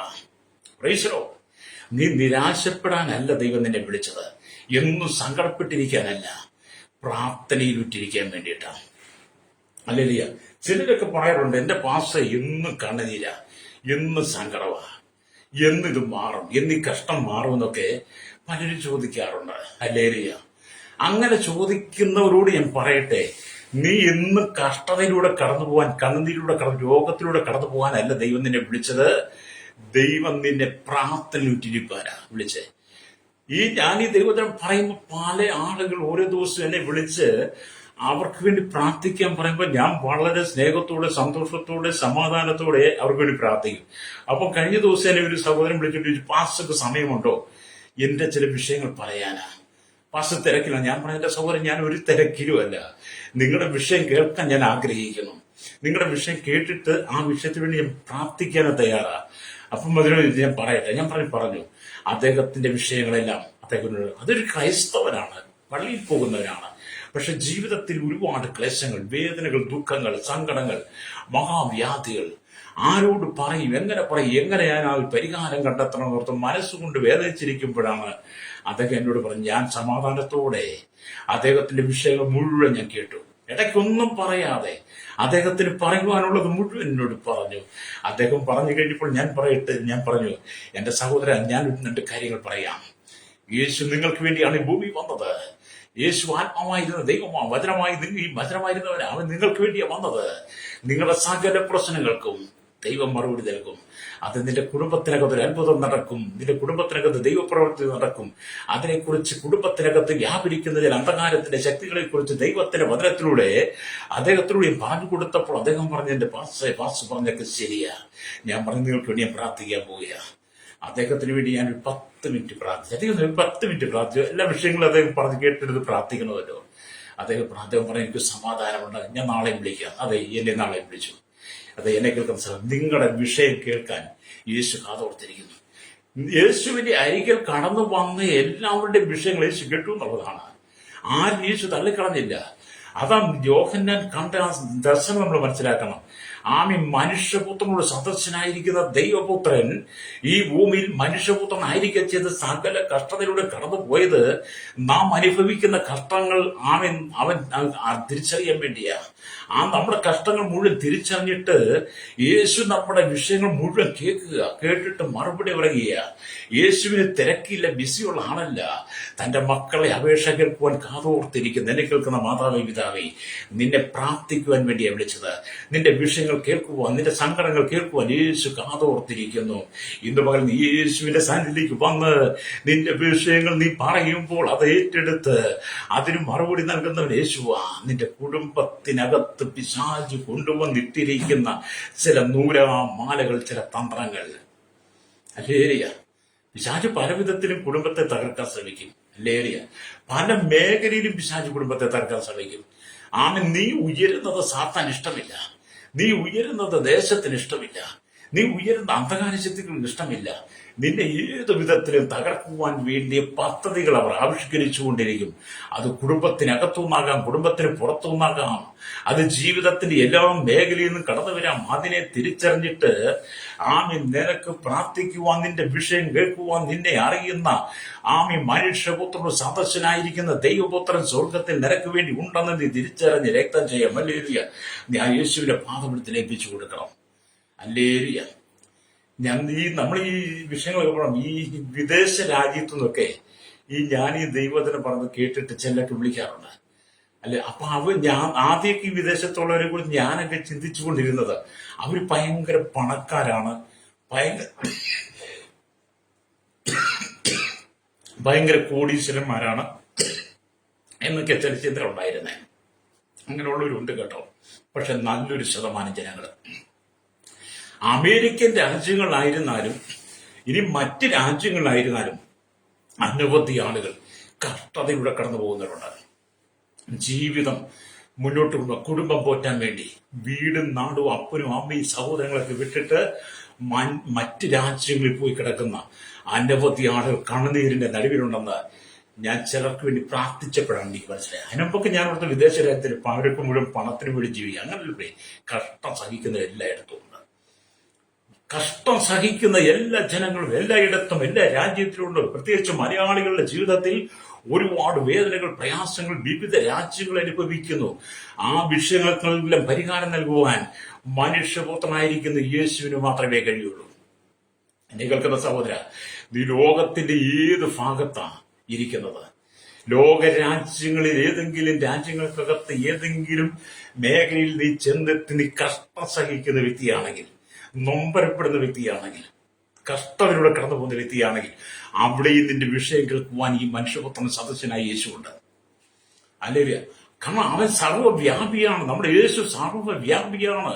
ഈ മനുഷ്യപുത്രനായിരിക്കുന്ന ദൈവപുത്രനായിരിക്കുന്ന യേശു ക്രിസ്തു സർവ്വവ്യാപിയാണ്. നീ ഇരിക്കുന്നിടത്തും അവന്റെ സാന്നിധ്യമുണ്ടെന്ന് ഹല്ലേലൂയ. രക്തം ചെയ്യും. അതുകൊണ്ട് നിങ്ങൾ കരഞ്ഞ് വിലപിച്ചു പോകണ്ട.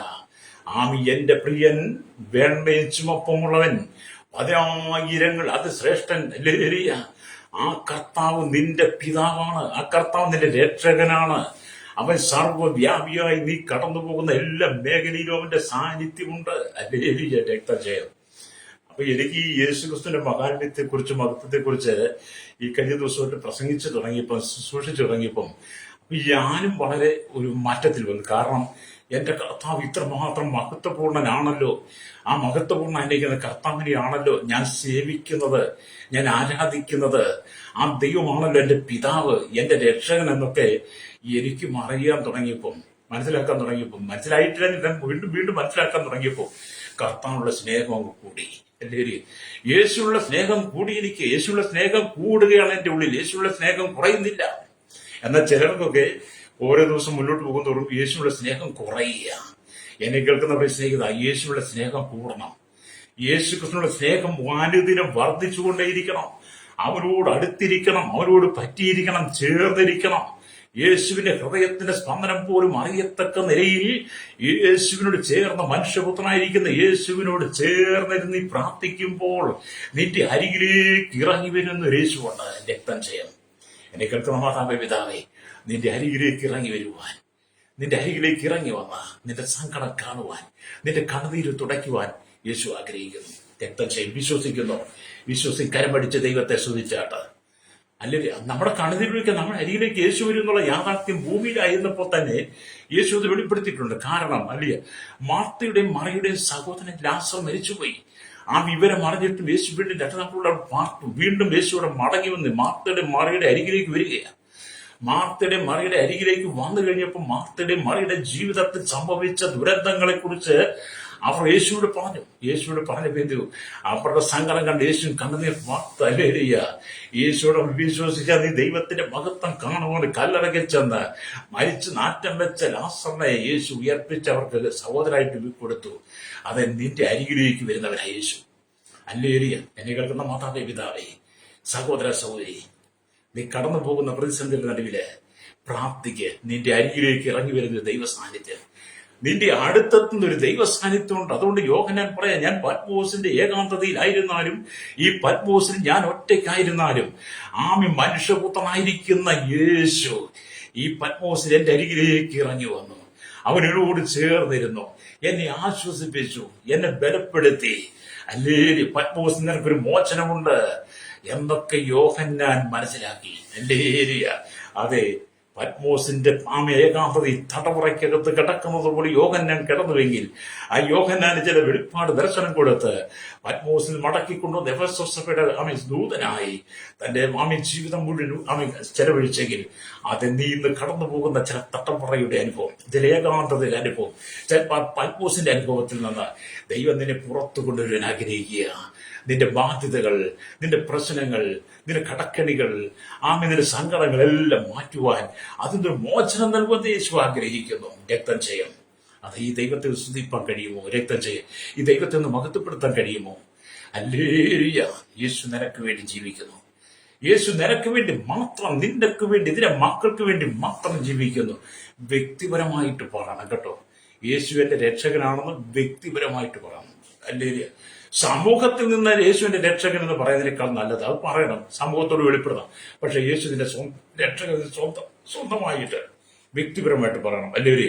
ഇവിടെ ദൈവത്തിന് വധമായത് ദൈവം ഈ ലോകത്തെ സൃഷ്ടിച്ചപ്പോൾ ലോകത്തിന്റെ ചുമതലയും ഉത്തരവാദിത്വവും അധികാരത്തെയും ആദ്യ മനുഷ്യനായ ആദാമിന് കൊടുത്തു. ആദാം പാപത്തിൽ വീണപ്പോൾ മനുഷ്യവർഗം മുഴുവനും പാപത്തിലേക്കും ശാപത്തിലേക്കും രോഗത്തിലേക്കും മരണത്തിലേക്കും വീണു. ആകയാൽ യേശു മനുഷ്യവർഗത്തെ വീണ്ടെടുക്കുന്നതിന് വേണ്ടി തന്നെത്താൻ സമർപ്പിച്ച് മനുഷ്യാവതാരം എടുത്തു. അതുകൊണ്ടാണ് ഫിലിപ്പി ലേഖനം 2-ാം അധ്യായം 6-7 വാക്യങ്ങളിൽ പറയുന്നത്, അല്ലേ, അവൻ ദൈവരൂപത്തിലിരിക്കെ ദൈവത്തോടുള്ള സമത്വം മുറുകെ പിടിച്ചുകൊള്ളും വിചാരിക്കാതെ ദാസരൂപമെടുത്ത് മനുഷ്യസാധ്യത തന്നെത്താൻ ഒഴിച്ചു വേഷത്തിൽ മനുഷ്യനായി വിളങ്ങി. അല്ലേലിയ. ആ ഭാഗം വിവരിക്കണമെന്ന് നമ്മൾ അടുത്ത ദിവസങ്ങളിലേക്കൊക്കെ വരും. അല്ലേലിയ. അതെ, ദൈവത്തോടുള്ള സമത്വം മുറുകെ പിടിച്ചുകൊള്ളണം വിചാരിക്കാതെ ദാസരൂപമെടുത്ത്, ലേലിയ, സ്വർഗമഹിമകളെ വിട്ടിറങ്ങി വന്നവൻ, മനുഷ്യപുത്ര സദൃശനായി ഈ ഭൂമി വന്ന ദൈവപുത്രൻ നിന്റെ കുടുംബത്തിൽ, നിന്റെ ജീവിതത്തിൽ അത്ഭുതം ചെയ്യുവാൻ ആഗ്രഹിക്കുക. അത് എന്നെ കേൾക്കുന്നവർ, എങ്കിലും ഭൂമിയിൽ പാപങ്ങളെ മോചിപ്പാൻ മനുഷ്യപുത്രൻ അധികാരമുണ്ട് എന്ന് നിങ്ങൾ അറിയേണ്ടതിന് അവൻ പക്ഷപാതക്കാരനോട് എഴുന്നേറ്റ് നിന്റെ കിടക്കിയെടുത്ത് വീട്ടിൽ പോകാൻ പറഞ്ഞ ചരിത്രം നോക്കിയാലും യേശു ദൈവപുത്രനാ, അവൻ മനുഷ്യപുത്രനാ, അവൻ നിന്റെ പ്രശ്നങ്ങളെ അറിയുന്നവനാ. അത് ഇന്ന് പകൽ ആരെങ്കിലും നീറുന്ന, തൊമ്പൻപ്പെടുന്ന പ്രതിസന്ധി നടിയിലുണ്ട് കടന്നു പോകുന്നത്, ജീവിതത്തിൽ കണ്ണുനീരാണോ? ഇന്ന് പകൽ നിങ്ങൾക്ക് പറയാം, മനുഷ്യപുത്രൻ സദസ്യനായിരിക്കും യേശുവേ, ദൈവപുത്രനായിരിക്കും യേശുവേ. അങ്ങനെ ജീവിതത്തിൽ വന്ന് എന്റെ ജീവിതത്തിൽ എല്ലാ കഷ്ടപ്പാടുകൾ മാറ്റി ഈ ദുരന്തത്തിൽ നിന്ന് വിടിവിക്കണമേ എന്ന് പറഞ്ഞ് എന്നോടൊപ്പം പ്രാർത്ഥിച്ച് യേശുവിന്റെ കരങ്ങൾ ഏൽപ്പിച്ചു കൊടുത്തിട്ട് കണ്ണുകളടച്ചാട്ട് പരിശുദ്ധ ഞങ്ങളുടെ നല്ല ദൈവമേ, സ്വർഗ്ഗീയ പിതാവേ, അനുഗ്രഹിക്കപ്പെട്ട നല്ല സമയത്തിനായി ഈ വചനം കേട്ടുകൊണ്ട് സകല ജനത്തെ ഞങ്ങളുടെ കരങ്ങളിൽ ഏൽപ്പിക്കുന്നു. കർത്താവ്, ശൈശവത്തിലും ബാല്യത്തിലും കൗമാരത്തിലും യൗവനത്തിലും വാർത്തകത്തിലും യാചകർ ഓർഫനേജ് റോഡേജ് തടവറയിലായിരിക്കുന്നതിനായി ഇടയിൽ കേരളത്തിലെ 3.25 കോടി ജനങ്ങൾ, തലമുറകൾ എണ്ണത്തിൽപ്പെടാത്തവർ, അന്യസംസ്ഥാന തൊഴിലാളികൾ, ഇന്ത്യയിലെ കർത്താവ് 140 കോടി ജനത്തിന് 6 ലക്ഷത്തിലെ ഗ്രാമങ്ങളിൽ വസിക്കുന്ന ജനത്തെ, ലോകരാജ്യം 7 ഭൂഖണ്ഡങ്ങളായി 800 കോടിയിലെത്തിക്കാൻ കർത്താവ്, സമാധാനമില്ല, സ്വസ്ഥതയില്ല, യേശുവിന്റെ സ്നേഹം അനുഭവിക്കാൻ കഴിയാതെ കഷ്ടതയുടെ, പ്രതിസന്ധിയുടെ, രോഗത്തിന്റെ, വ്യാധിയുടെ സാത്താന് പോരുകൾ നടുവിലൂടെ കടന്നു പോകുന്ന അനവധി കുടുംബങ്ങൾ ഇന്ന് പകൽ കർത്താവ് യഥാസ്ഥാനപ്പെട്ട് മടങ്ങി വന്ന് കർത്താവ് യേശു ആത്മരക്ഷ പ്രാപിപ്പാൻ ഇന്ന് പകൽ ജനത്തെ ഒരുക്കണമെന്ന് പ്രാർത്ഥിക്കണം. Village panchayat, municipality, corporation, taluk, block, ജില്ലാ ഭരണ സംസ്ഥാന രാജ്യങ്ങൾ ഭരിക്കുന്നവരെ, രാജാക്കന്മാർ, രാജ്യമാർ, പ്രധാനമന്ത്രി, പ്രസിഡന്റ്, ഗവർണർ, പട്ടാള നേതാവ്, ഗോത്രങ്ങൾ, ദ്വീപുകളെ, ആദിവാസി ട്രൈബൽ ഭരിക്കുന്നവരെയും, കരസേന, വ്യോമസേന, നാവികസേന അധികാരികൾ, കർത്താവിന്റെ ഇസ്ലാമിക് സൈന്യങ്ങൾ, അല്ലുരിയ, BSCRP, അതുപോലെ തന്നെ ക്രമസമാധാന നിയമനിർമ്മാണ ലേഖന വിഭാഗങ്ങളെ, പോലീസിന്റെ ജുഡീഷ്യൽ വിഭാഗങ്ങളെ ഓർത്ത് പ്രാർത്ഥിക്കുന്ന കർത്താവ്, സഹകരണ വിടുപുത്തുമേരെ, ആരോഗ്യ, സാമ്പത്തിക, വിദ്യാഭ്യാസ മേഖലയിൽ, ബാങ്കിങ് മേഖലയായിരിക്കുന്നവർക്കായി, മത, സാമൂഹിക, സാംസ്കാരിക, ചരിത്ര, മാധ്യമ, മീഡിയ, സയന്റിസ്റ്റ്, ഫറോലക്ഷ പാർട്ടികൾ, കടലോര തീരദേശവാസി, മത്സ്യബന്ധന കടന്നുപോയിട്ട് ഖനികൾ, കമ്പനി ഫാക്ടറി ജോലി ചെയ്യുന്നവർ, ചേർന്ന് വരുന്നതിന്റെ വ്യാപാരി, വേസ്റ്റ് വഴിയുടെ കച്ചവടക്കാരെ, കർത്താവിന്റെ കരങ്ങൾ ഏൽപ്പിക്കുക. ക്ഷീരമേഖലയിലും കാർഷിക മേഖലയിലും പൊതുമേഖല മേഖലയിലും ഒക്കെ പണിയെടുക്കുന്നവർക്കായി ഞങ്ങൾ പ്രാർത്ഥിക്കുന്നു. കൺഷൻ രംഗത്ത്, കൻവോട്ട് രംഗത്ത്, യൂണിയൻ രംഗത്ത്, എല്ലാ ടൈൽസ് റൈവ്സിനെ ഞങ്ങൾ ദൈവരങ്ങൾ ഏൽപ്പിച്ച് പ്രാർത്ഥിക്കുകയാണ്. മദ്യത്തിനും മയക്കുവിനും മനസ്സിലേക്ക് അടിപ്പെട്ട് മാറാൻ രോഗത്തെ വ്യാധിയാൽ ഭാരപ്പെടുന്ന അനവധി ജീവിതങ്ങൾ, കടക്കണിയാൽ കടന്നു പോകുന്ന ഭവനമില്ലാത്തവർ, തലമുറയില്ലാത്ത ഫാമിലി ജീവിതത്തിൽ കഷ്ടസഹിക്കാൻ, ജീവിതത്തിൽ ഒറ്റപ്പെട്ടു പോയ അനവധി ആളുകൾ, വിവാഹ ജീവിതം ആഗ്രഹിക്കുന്നവർ, ഡൈവേഴ്സിലേക്ക് എത്തി നിൽക്കുന്ന അനവധി പ്രശ്നങ്ങൾ, ചെത്തി നടപടി നേരിടുന്നവരെ, വിദേശ രാജ്യം കഷ്ടസഹിക്കുന്ന വേദന അനുഭവിക്കുന്നവരെ, കർത്താവ് ചേലറെ കിടക്കുന്നവർ എല്ലാം ഓർത്ത് പ്രാർത്ഥിക്കുന്നു. എല്ലാ മനുഷ്യരും അനുഭവിക്കുന്ന ദുരന്തങ്ങളുടെ മധ്യേ ദൈവത്തിന്റെ സാന്നിധ്യം ഇറങ്ങി വന്ന് കർത്താവ് ജനത്തെ വിടിവിക്കണമേ. മാർത്തയുടെ മറിയുടെയും കണ്ണുനീര് തുടച്ച ദൈവമേ, അവരുടെ ജീവിതത്തിൽ അത്ഭുതം ചെയ്ത കർത്താവേ, ഇന്ന് പകരം ജനത്തിന്റെ ജീവിതത്തിൽ അത്ഭുതങ്ങൾ ചെയ്യണം. കഷ്ടതയുടെ തിരിച്ചുകൂടെ കടന്നു പോകുന്ന അനവധി ആളുകളുണ്ട്. കുടുംബത്തിൽ തലമുറയെ കുറിച്ച് ഭാരപ്പെടുന്നവരുണ്ട്. തലമുറകൾ ലഹരികൾക്ക് അടിമപ്പെട്ട മാതാപിതാക്കൾ അനുസരിക്കാത്ത കടന്നുപോയിക്കുന്ന സാഹചര്യം വേദനിക്കുന്ന മാതാപിതാക്കളുണ്ട്. അവർക്കെല്ലാം സമാധാന സ്വസ്ഥതയുടെ യഥാസ്ഥാപനം കൊടുക്കണമെന്ന് പ്രാർത്ഥിക്കുകയാണ്. സാത്താന്റെ പ്രലോഭനത്തിൽ വീണുപോകാതെ, സാത്താന്റെ തത്വങ്ങൾ വീണുപോകാതെ ജനം മനുഷ്യപുത്ര സദസ്യനായി യേശു ദൈവപുത്രനാണെന്ന് വിശ്വസിച്ചുകൊണ്ട് ഹൃദയത്തെ രക്ഷകനായി ഏറ്റെടുത്ത് കർത്താവിനോട് സമർപ്പിച്ചതിന് മുന്നേറേകണമേ. കർത്താവിന്റെ സകല ജനത്തെ ഓർത്ത് ദൈവമക്കൾക്കായി, ദൈവദാസന്മാർക്കായി സകലരെ ഏൽപ്പിക്കുകയാണ്. യേശുവിന്റെ നാമത്തിൽ തന്നെ. ആമേൻ, ആമേൻ, ആമേൻ.